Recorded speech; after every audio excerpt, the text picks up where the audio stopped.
अपन channel SCS Mithila के करू subscribe और बेल बटन जरूर दबा दिया ताकि हर खबर सबसे पहले पहुंचे अहां तक। नमस्कार, अहाँ सब देख रहे छी एससीएस मिथिला। हम छी कमलेंद्र झा और खबर के शुरुआत करी और बात करी बीजेपी के प्रदेश प्रवक्ता राजीव रंजन के, जे आज दरभंगा के जिला एनडीए कार्यालय में एक प्रेस वार्ता के आयोजन कैलन। दरभंगा में बीजेपी के प्रदेश प्रवक्ता राजीव रंजन आई एनडीए के जिला कार्यालय में एक प्रेस वार्ता कैलन। प्रेस वार्ता में वो विपक्ष पर करारा निशाना साधलन।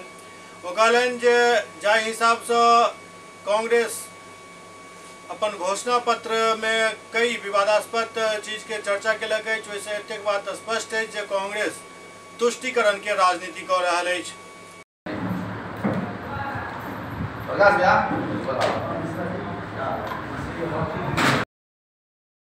इनके बिना हम लोग कहाँ हैं? वो अपना हार्दिक स्वागत, अभिनंदन। देखिए, आज का प्रेस कॉन्फ्रेंस एक बारीक विषय पे रखा गया है।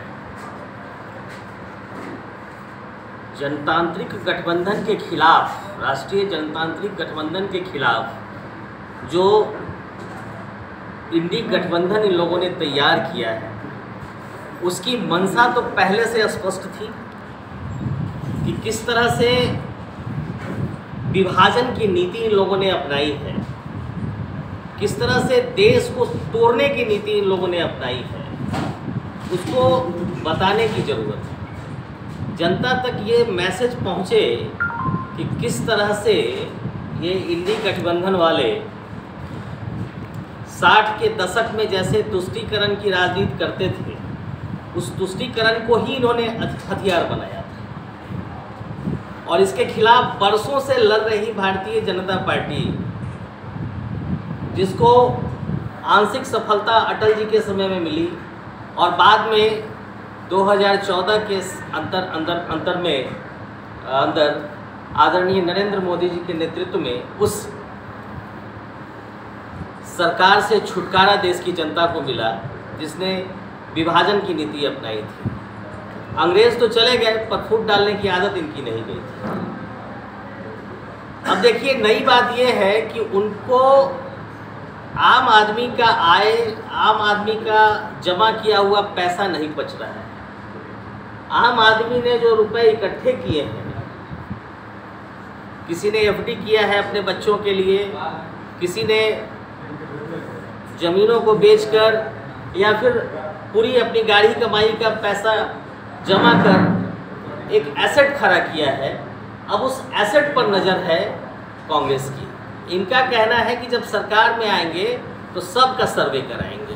यानी अगर आपने गांव की ज़मीन बेचकर शहर में घर बना लिया तो आपके 2 घर काउंट होंगे, तो आपका 1 घर सीज हो जाएगा। आपकी जो ज़मीनें हैं वो 2 जगह हैं तो वो ज़मीन आपसे ले ली जाएंगी। मतलब इस तरह का तुगलकी मामला, और कुल मिलाकर किसी एक वर्ग को टारगेट करके उसको लाभ पहुंचाने के उद्देश्य से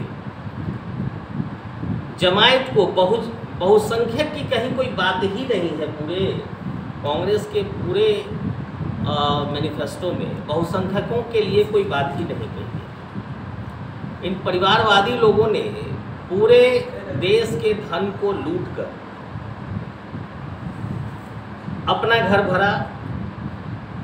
ये लोग गरीबों की राजनीति करते करते कैसे अमीर हो गए ये पता नहीं चला, चाहे वो उनके सहयोगी दल कांग्रेस वाले हों या उनके सहयोगी दल राष्ट्रीय जनता दल के लोग हों, आम आदमी पार्टी के लोग हों, तृणमूल कांग्रेस के लोग हों, जितने भी लोग हैं, इन लोगों ने कब उस अमीरी को प्राप्त कर लिया गरीब की राजनीति करते करते, ये बड़ा यक्ष प्रश्न है जनता के सामने और इसको समझना होगा।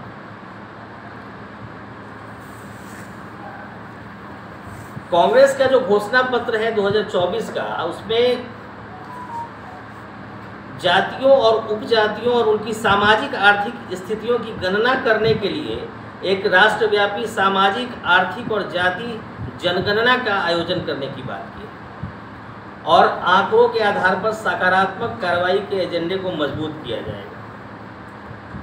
और सबसे बड़ी बात ये है कि कांग्रेस ने अपने मैनिफेस्टो में, जो मैंने अभी कहा भी, बहुसंख्यकवाद की कोई चर्चा नहीं की है।